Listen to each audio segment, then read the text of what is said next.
కీర్తనల గ్రంథం 112వ కీర్తన. యెహోవా యందు భయభక్తులు గలవాడు, ఆయన ఆజ్ఞలను బట్టి అధికముగా ఆనందించువాడు ధన్యుడు. వాని సంతతి వారు భూమి మీద బలవంతులగుదురు. యథార్థవంతుల వంశపు వారు దీవింపబడుదురు. కలిమియు సంపదయు వాని ఇంట నుండును. వాని నీతి నిత్యము నిలుచును. యథార్థవంతులకు చీకటిలో వెలుగు పుట్టును. వారు కటాక్షమును వాత్సల్యతయు నీతియు గలవారు. దయాళులను అప్పిచ్చువారును భాగ్యవంతులు. న్యాయ విమర్శలో వారి వ్యాజ్యము గెలుచును. అట్టివారు ఎప్పుడునూ కదిలింపబడరు. నీతిమంతులు నిత్యము జ్ఞాపకములో నుందురు.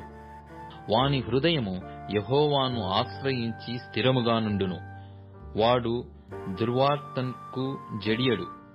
వాని మనస్సు స్థిరముగా నుండును.